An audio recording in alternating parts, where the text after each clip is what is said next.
Santé. Une émission de Lionel Chalex avec le docteur Jacques-Michel Lacroix. 60 minutes pour tout savoir sur la santé. CLC Média, votre web radio. CLC Média, bien sûr, votre web radio. Nous sommes présents pour une nouvelle émission avec le docteur Jacques-Michel Lacroix, que je salue bien bas. Merci, bonjour Lionel et bonjour tout le monde. Et premier sujet de cette nouvelle émission Libre Santé, c'est quoi le brouillard cérébral ?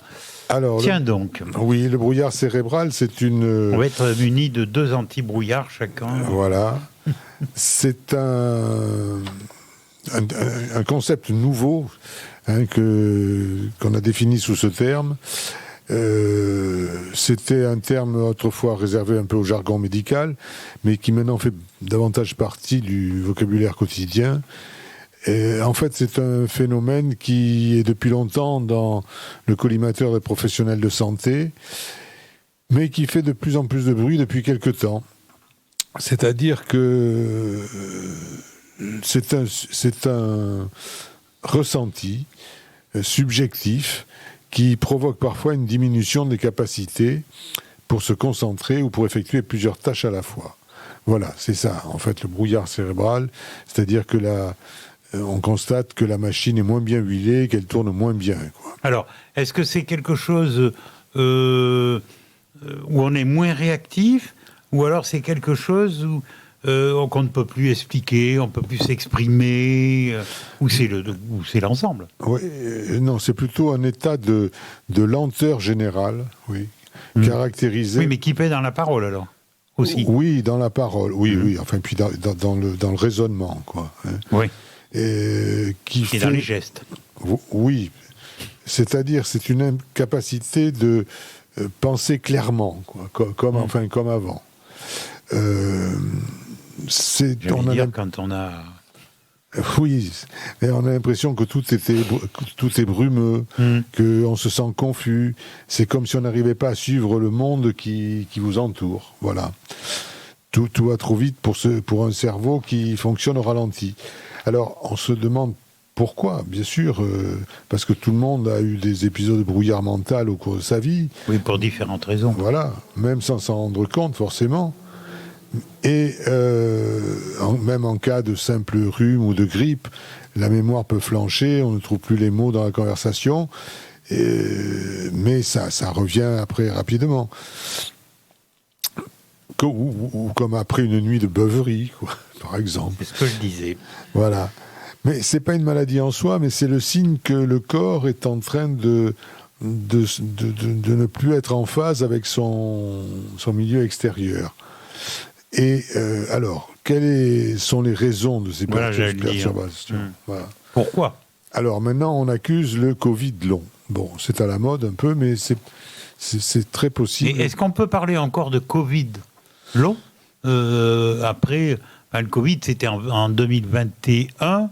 Oui. Et 2020 et 2021. Oui. Est-ce qu'on peut encore parler de Covid long en 2024? Eh bien, apparemment, oui. Il y a des gens qui conservent des signes, et quelquefois, ce sont des pertes d'odorat, des choses comme ça, qui suivent.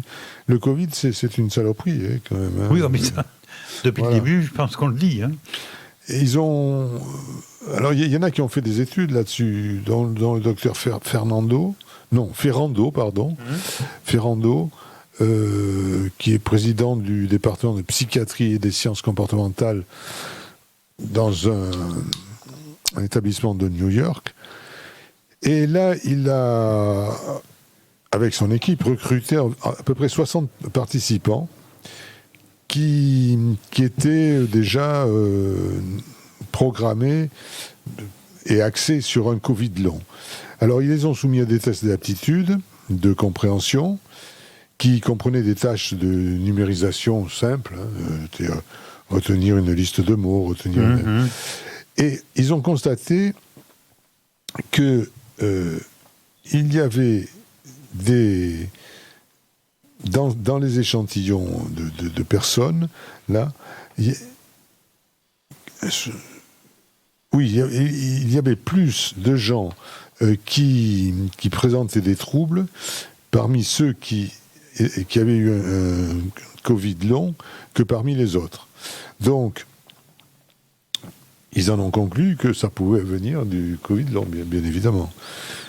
Et Oui, mais quand même, ce phénomène, est-ce qu'on ne peut pas quand même... Ça vient du cerveau. Oui. Hein, bon. Mais on sait que le Covid a attaqué le cerveau quand même, hein, puisqu'il y a eu des pertes d'odorat, et parce que le virus se fixait sur une partie du cerveau où il y a l'odorat, quoi. D'accord. Ah oui, non, c'est un virus de merde, hein, c'est très... Et donc là, ils ont pu mettre en évidence que chez les gens qui étaient étiquetés Covid long, ils avaient davantage de troubles de la cognition, c'est-à-dire de la compréhension et de la mémoire. Et donc, c'était juste déjà ça, une suspicion, mais il a fallu attendre une autre étude qui a mis en existence, qui a essayé de déterminer les causes. Et selon les chercheurs, ce brouillard cérébral, puisqu'on appelle comme ça maintenant, pourrait être causé par des faibles niveaux de sérotonine. La sérotonine, c'est une hormone qui est libérée par les cellules nerveuses, qui régule l'humeur et qui peut aussi affecter les fonctions de compréhension. Et on s'est aperçu que chez les sujets qui avaient des Covid longs, eh bien justement, il y avait un taux de sérotonine plus faible. Alors, comment faire pour lutter là-dessus? Mais déjà, si on comprend mieux le phénomène, on pourra peut-être mieux lutter. On s'est aperçu aussi que l'anxiété, la dépression pouvaient jouer là-dessus, avoir des répercussions négatives sur la mémoire de travail. Et les gens qui avaient des syndromes dépressifs, ça ajoutait à la gravité de ce syndrome-là de brouillard cérébral, puisqu'on peut pas, on l'appelle comme ça, parce qu'on ne sait pas trop comment l'appeler. Ça correspond aussi à des manques de concentration, des difficultés pour trouver les mots. Ça arrive à tout âge? Alors, j'ai pas de notion là-dessus. D'accord. Je sais pas. Mais Ça arrive peut-être à quelqu'un de 20 ans, de 30 ans, 40, 50, 60, je ne sais pas, parce que 90, on peut le comprendre. Dans ce que j'ai de cette étude-là, il ne mentionne pas le... Et c'est vrai que ça serait intéressant de savoir... Oui, si les jeunes sont atteints par ça. sont atteints aussi souvent que les plus âgés. Bon, bien sûr, il y a le samedi soir, mais c'est pas pareil. Oui, d'accord, mais enfin bon. Et donc, on a aussi... remarqué que des cas de Covid long qui étaient Le chant du coq. aggravés par des syndromes de dépression, aggravaient ces phénomènes de brouillard en quelque sorte. Et c'était quelquefois lié aussi à des problèmes de thyroïde. Ah oui, carrément. D'accord. Mais bon, tout ça, ce sont des éléments on n'a pas pu mettre. Oui, il y a encore. On cherche encore, on tâtonne un petit peu. On tâtonne complètement, voilà. Petite question qui est un tout petit peu à part de ça, mais comme on en parle, je ne dis pas que je me sens concerné, mais le Covid long, vous en parlez, comment le détecte-t-on? Alors, est-ce que ça se détecte, Nuret? Non, alors déjà, il y a les tests à la recherche du virus qui peuvent rester positifs plus longtemps que chez les autres. Et puis surtout, on parle de Covid long quand, après un Covid qui a été étiqueté Covid, avec des tests positifs, il y a des symptômes qui n'existaient pas avant et qui persistent. Alors on dit c'est dû au Covid. Voilà, mais bon. Mais on n'est pas obligatoirement positif au Covid. Non, on n'est pas forcément toujours positif au Covid. Oui. Donc on met ça sous le... mais c'est tellement... Est-ce que c'est pas un échappatoire? Oui, si, bien sûr que si. Oui. Bien sûr que si, parce que... oui, mais c'est quand même... on ne sait pas grand-chose. C'est un peu embêtant pour la patiente ou le patient. Oui. Si on lui dit ça, et puis on lui dit ça parce qu'on ne sait pas trop quoi dire. Eh oui, je sais bien, c'est comme le terme de brouillard cérébral, ça veut pas dire grand-chose. C'est un vaste ensemble dans lequel on met des tas de symptômes. On se dit, ça doit venir des suites du Covid pour chez certains, mais c'est aggravé par les états anxieux. Je vais vous raconter quelque chose après. Et puis ça peut être aggravé aussi par les troubles thyroïdiens. Bon, alors... Vous parlez en horlogerie, moi qui en connais un petit rayon. Autrefois, les horlogers, il y a 50 ans, 80 ans, quand la montre ne voulait pas fonctionner, l'horloger disait à la fin, mais en fait c'est vous. C'est vous qui l'arrêtez. Vous avez un magnétisme qui fait arrêter la montre, ce qui est impossible. Je le dis aux gens, ceux et celles qui nous écoutent, c'est comme si on montait dans une voiture, elle fonctionne avec quelqu'un et avec quelqu'un d'autre, elle ne peut pas fonctionner. Pour les montres, c'est exactement pareil. Il y avait quand même autrefois un problème de magnétique, c'est pour ça qu'on voyait sur les cadrans anti-magnétiques.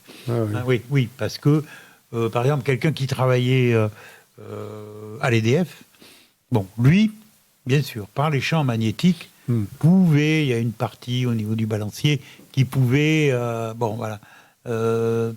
mal fonctionner. Mais autrement, c'était le dicton des horlogers. Ah ben non, elle ne fonctionne pas parce que vous êtes responsable. Voilà, j'ai fini ma parole. Voilà, mais c'est à peu près ça, c'est la conclusion des médecins dans cet article-là. Actuellement, enfin, en l'état actuel des connaissances, espérons que ça sera mieux après, c'est de dire que on n'a pas grand-chose à vous donner pour arranger ça. Donc il vaut mieux essayer de s'en accommoder. Suivez l'évolution de votre brouillard au cours de la journée, essayez d'adapter votre vie quotidienne. Oui, alors on parle quand même du brouillard aussi, c'est que on vit quand même aujourd'hui dans une société, je ne dis pas qu'elle est dans le brouillard, mais elle pousse les gens à être un peu dans le brouillard. Entre la société telle qu'elle est, le climat que nous avons aujourd'hui, qui on ne peut pas dire est bien favorable, pour l'instant, ça va peut-être arriver, mais tout ça réuni, vous avez beaucoup de gens qui sont quand même dans le brouillard. Oui, non, mais ça, c'est vrai. Et en plus, après, il y a l'usage de tous les médicaments qui peuvent altérer ça. Ça, c'est encore autre chose. Ouais, c'est encore autre chose. Enfin, vous étonnez pas si vous entendez parler de brouillard cérébral. C'est donc un concept dont les symptômes ne sont pas nouveaux, mais on a mis tout ça dans un grand sac qu'on a étiqueté brouillard cérébral. Bon. Nous allons aller dans un brouillard de musique un tout petit peu. Ça va peut-être nous revigorer. CLC Média, présent pourtant à la veille d'un très, très, très, très grand week-end. Du reste, il n'y aura pas d'émission 58 minutes aujourd'hui. Alors, nous allons changer carrément de sujet avec l'émission... avec le docteur, je suis dans le brouillard encore, avec le docteur Jacques-Michel Lacroix pour cette émission Libre Santé. Il y a le don du sang, que tout le monde connaît, ça existe depuis des lustres. Et là, on va parler d'un autre don assez surprenant, c'est le don de matière fécale. Exactement, parce que, il y a le don du sang, il y a le don de sperme aussi. Faut pas aussi, c'est vrai. Et là, c'est le don de matière fécale. Alors, je ne m'y suis jamais essayé, c'est pour ça que je ne pense pas. Voilà. Donc, le don de matière fécale, c'est... Il faut faire un petit rappel. Alors, on s'est aperçu depuis quelques années que ce qu'on appelle le microbiote intestinal, c'est-à-dire le milieu intestinal dans lequel vivent des milliards et des milliards de virus et de bactéries, avait une influence sur notre santé et même sur notre état d'esprit. C'est donc ce qu'on appelle le microbiote intestinal. C'est quelque chose de très important dont on ne s'est pas beaucoup occupé jusqu'à il y a quelques années, parce qu'on pensait que ça n'était que des déchets. Oui, ce sont des déchets, mais ce sont des déchets qui jouent un rôle important sur notre organisme. Donc, certains médecins ont tenté pour résoudre des problèmes qui étaient un peu insolubles chez des malades, de se dire, et si on leur changeait le microbiote intestinal, est-ce que ça ne les aiderait pas à mieux répondre à la thérapeutique ou bien à aller mieux? Et parfois, ça a donné des résultats. C'est pour ça donc que maintenant, il y a des sociétés de la région lyonnaise, qui s'appelle Biotech MAAT Pharma, qui s'est spécialisé là-dedans, dans le changement et dans le traitement par des changements de microbiote intestinal. Autrement dit, c'est donner à des sujets malades de la matière fécale, autrement dit du caca, de la merde, quoi, hein, de sujets sains, pour essayer de modifier leur milieu intestinal à eux, de façon à modifier les micro-organismes qui peuplent l'intestin et rendre les malades plus réceptifs au traitement, en particulier au traitement anticancéreux. Alors, actuellement, cette société lyonnaise là, a conçu un médicament qui s'appelle le MAT013. Bon, ça veut pas, c'est un nom un peu barbare, il aura sans doute un nom plus chic quand il sortira dans le commerce. C'est utilisé pour traiter les maladies du greffon contre l'hôte, c'est-à-dire les gens à qui on fait des greffes. Ça permet que la greffe soit mieux acceptée. Et comment ça se passe? Alors, le but est de mélanger les selles de donneurs sains, évidemment, pour obtenir un mélange qui est réinjecté au patient à l'hôpital. Alors là, pour l'instant, on le réinjecte par voie rectale.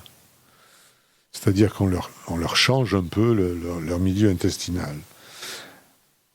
Alors par voie rectale, c'est-à-dire par lavement, pour recoloniser le système digestif et restaurer, si possible, leur microbiote altéré. Il faut savoir que parmi les donneurs qui répondent aux critères, sur 3000 volontaires, ils en ont retenu que 30 quand même. Hein. Il faut vraiment que ça soit... Voilà. Donc c'est comme un don du sang, mais c'est pas du sang, évidemment, ce sont des matières fécales. Les donneurs actuellement sont recrutés via des réseaux sociaux, dans des campus universitaires, et ils doivent se soumettre, les donneurs, moyennant une indemnisation, bien sûr, à des tests sanguins tous les 60 jours et à des analyses de sel quotidiennes. Donc c'est quand même un peu contraignant. Et puis, chaque selle est testée selon 25 paramètres pathogènes différents. Et après, on va en tirer donc un médicament qu'on va injecter par voie rectale, c'est-à-dire par lavement, aux sujets qui en ont besoin. Mais, comme c'est quand même pas très pratique, ils essaient aussi de faire une formule en gélule. Mais ça n'est pas encore fini, ça c'est pas encore au point. Mais cette formule en gélule serait destinée à ceux qui souffrent de cancer du sang et ceux qui souffrent de maladies de Charcot. Alors, c'est en pleine expérimentation. Maladie de Charcot, c'est quoi? Maladie de Charcot, c'est une maladie dégénérative du système nerveux qui est très invalidante parce qu'elle donne des mouvements désordonnés, des choses comme ça. Donc, on n'aura pas les résultats avant 2026. Mais c'est loin quand même. Oui. Et ils exploitent ce médicament ils donnent ce médicament qui exploite aussi des propriétés anti-inflammatoires. Parce que dans certaines bactéries qu'on trouve dans l'intestin, il y en a qui ont des effets anti-inflammatoires. Donc oui, c'est une avancée. C'est un terrain encore un peu inconnu, vers lesquels on avance à petits pas, parce que on ne sait pas trop ce que ça peut donner, mais les premiers résultats semblent être positifs. Donc, il y a un projet qui s'appelle French Gut, autrement dit intestin français, quoi. Et qui va favoriser, qui va inciter les gens à donner des selles pour recruter à grande échelle des donneurs. Et le professeur Joël Doré, qui est directeur de la recherche à l'INRAE, c'est ça, oui, pas l'INRA, l'INRA c'est l'agriculture, au sein d'une unité dédiée au microbiote, a expliqué pourquoi.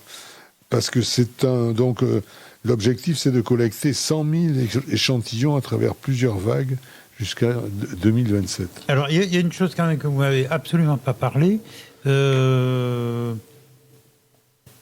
Pour la nourriture, ça se passe comment ? Alors, je pense que là, on leur demande pas de manger des choses particulières. Non. D'accord. Parce que ce qui compte, ils recueillent les selles et ensuite, ils les étudient. Et, Le micro cache votre visage. Ah, d'accord. Ils les étudient et ils regardent les bactéries qu'il y a dans les selles, l'ADN de ces bactéries. Il faudra ensuite les séquencer, les croiser avec les données santé et alimentation. On est au tout début de tout ça. D'accord. Les 2/3 des volontaires ont déclaré ne pas avoir de maladie chronique. Et donc, on pourra identifier les profils des microbiotes des personnes en bonne santé pour essayer de définir les critères avec des seuils, de façon à éviter de faire des médicaments qui ne soient pas très actifs. Donc, il y a une nouvelle campagne de recrutement de 7000 volontaires qui a débuté début décembre, qui sera suivie de 2 autres vagues au printemps et à l'automne de cette année. Oui. L'inscription s'effectue par Internet sur le site de French Gut. Alors, si ça vous tente, oui. voilà. Le patient remplit un questionnaire sur ses habitudes de vie, son alimentation et son état de santé. Et il reçoit ensuite un kit de collecte à la maison. C'est un tube avec une mini-cuillère qu'il faut renvoyer à l'AP-HP, c'est-à-dire les hôpitaux de Paris, qui regarde la conformité et puis qui Anonymise les dons. Oui, on ne sait pas qui donne, quoi. Je veux dire, les dons sont pas. Il ne faut pas que ce soit monsieur. Je vais vous faire un lavement avec les selles de monsieur Untel. Non. Voilà. Et les échantillons ensuite retournent à Métagénopolis, qui les stocke dans une biobanque, un immense congélateur. Et ensuite, on va faire du médicament avec ça. Donc, depuis quelque temps, la science du microbiote a avancé de manière impressionnante. On vient juste de s'apercevoir, il y a quelques années, que l'humain est plein de microbes et que cela a une incidence sur ses maladies, sur son état de santé et sur la prévention aussi de certaines maladies. Parce que notre tube digestif recèle 50 000 milliards de bactéries. Incroyable. Et encore plus de microbes, des levures, des champignons, des virus. Donc, comment peut-on survivre à tout ça ? Exactement. On peut se poser la question. Voilà, donc ils ont essayé de classer tout ça pour de caractériser les gènes des microbes intestinaux comme on caractérise le génome. Et on peut faire comme ça des photographies du microbiote qui peut renseigner sur le risque de développer telle ou telle maladie. Enfin, on n'en est encore qu'au stade expérimental. Oui, mais c'est encourageant pour l'avenir. Oui, absolument, oui. Et ils ont constaté que le microbiote pouvait prédire, selon le microbiote qu'on a, prédire une réponse positive ou non d'un patient qui va subir un traitement d'immunothérapie contre certains cancers. Donc, selon ce qu'on a dans l'intestin, on peut être plus réceptif au traitement ou pas du tout réceptif. On en parle beaucoup de l'immunothérapie. L'immunothérapie, oui. De plus en plus. Oui. Ah oui, c'est la grande voie d'avenir, l'immunothérapie. On parlera plus de traitement... Ça y est, j'ai mangé le nom. Chimiothérapie. Oui. Pour les cancers. Oui. Alors, la différence entre les deux, la chimiothérapie, c'est on voit un adversaire, on prend le fusil, on y tire dedans. Ouais. L'immunothérapie, on s'arrange pour que l'adversaire n'ait plus rien à manger et soit détruit par son environnement. Ah oui. Voilà. Donc, moins brutal. C'est moins brutal, c'est plus efficace.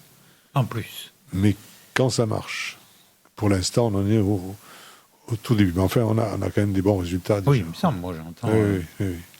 On a des bons résultats, mais on n'est pas encore... c'est pas encore rentré dans les mœurs comme les antibiotiques, par exemple.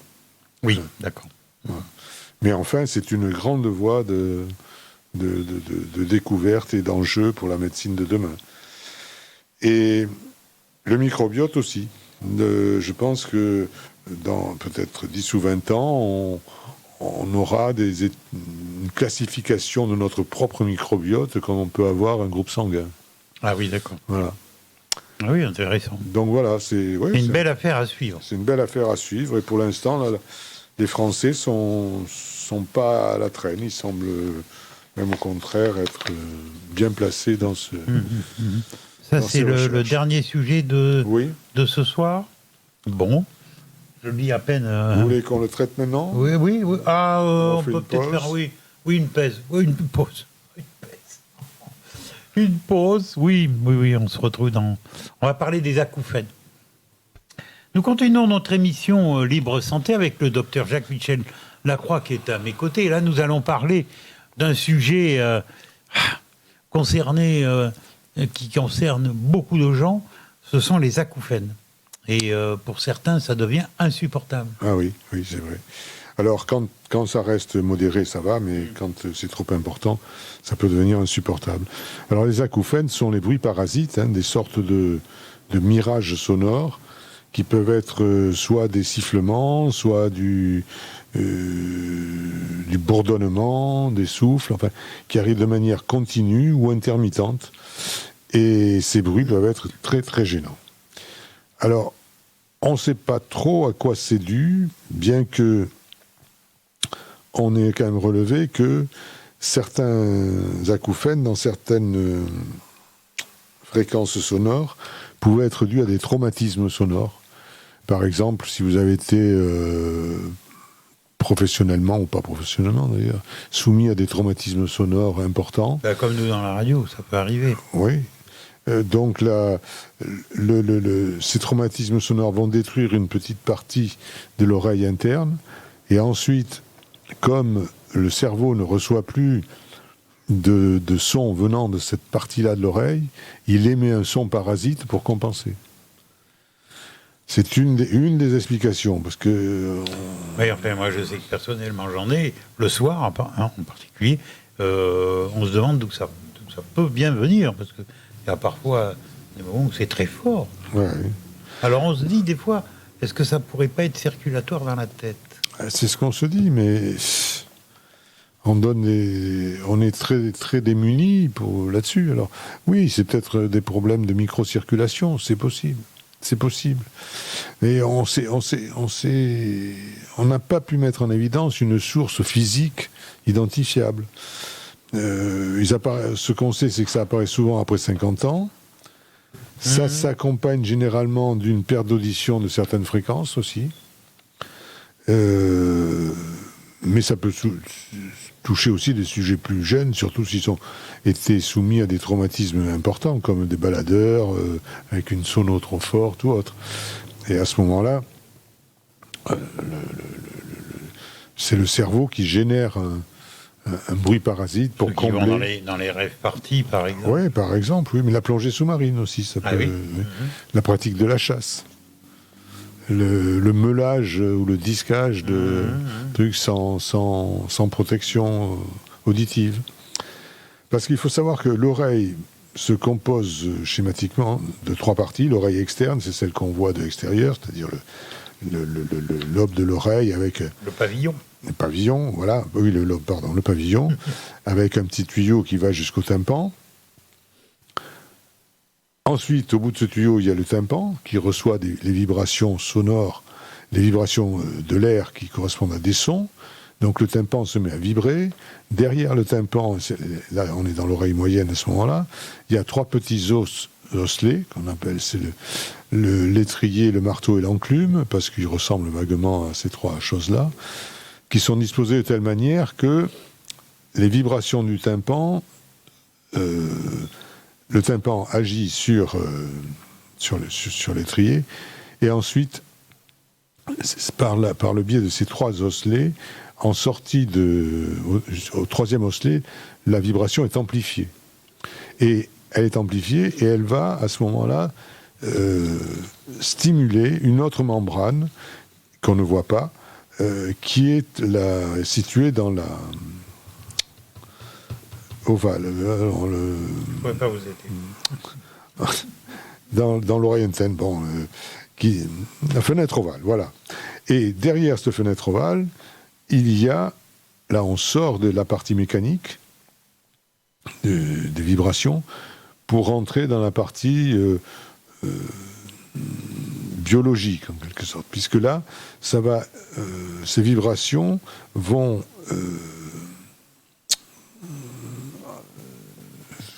être analysées par les neurones, et ça va transformer ces vibrations en signaux nerveux qui seront analysés par le cerveau. Mais non, c'est compliqué quand même. Hein. Oui, le corps humain, c'est compliqué. Mais là... Et de façon à ce que le cerveau identifie chacun des sons que nous recevons. Les sons que nous entendons sont donc transmis d'abord par un système mécanique, le tympan, les osselets, puis par un système neurosensoriel qui les numérise en quelque sorte, et qui les envoie au cerveau, qui les analyse. Et à partir de là, on a toute la gamme de sons, voilà.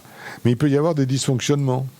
Alors ces dysfonctionnements, ils peuvent être dus soit à la partie mécanique, c'est-à-dire tympan, osselet, soit au niveau neurosensoriel. Alors si c'est la partie mécanique, tympan, osselet, ça peut s'arranger, ça. Ça peut s'arranger, mais quand ça touche le système neurosensoriel, c'est plus embêtant parce que on ne sait pas comment arranger, comment avoir une action valable là-dessus. Et ça peut toucher à ce moment-là des sons graves comme des sons aigus. Et c'est ce qu'on disait tout à l'heure. Quand le cerveau ne reçoit pas l'ensemble des sons auxquels il est habitué, eh bien, dans la partie manquante, il va émettre un son parasite pour combler ce vide. Mais à ce moment-là, il le comble en permanence. Et ce sont les acouphènes. Donc ces bruits générés par notre cerveau, qui vont du grave, le bourdonnement, à l'aigu, les bruits de cigales ou de cocotte minute, peuvent devenir très gênants. Alors si l'origine est mécanique, il peut y avoir des solutions thérapeutiques, mais s'il s'agit d'une origine sensorielle, les solutions sont très difficiles à trouver et en général peu efficaces. Alors, qu'est-ce que disent les ORL? Ils disent, il faut vous y habituer. Ouais, on peut s'y habituer quand c'est pas trop fort. Mais si c'est trop fort... Moi, j'en connais qui sont au bord du malaise. Oui. Moi, j'en ai vu, au bord du malaise. Donc, voilà tout ce qu'on peut dire des acouphènes. Il n'y a pas de remède miracle, contrairement à ce que disent certaines publicités dans certains journaux. Bon, eh bien, voilà, nous allons clôturer cette émission maintenant de la libre santé. On se retrouve, pas la semaine prochaine, enfin, on se retrouve, ça sera une rediffusion, mais on se retrouve pour une nouvelle émission dans 15 jours. Merci à Jean-Yves qui était bien sûr à la technique. Merci au docteur Jacques-Michel Lacroix d'être présent dans nos studios à Montcarré. Bonne quinzaine. Et à bientôt. Et à bientôt. Libre Santé. Une émission de Lionel Chalex avec le docteur Jacques-Michel Lacroix. 60 minutes pour tout savoir sur la santé. CLC Média, votre web radio.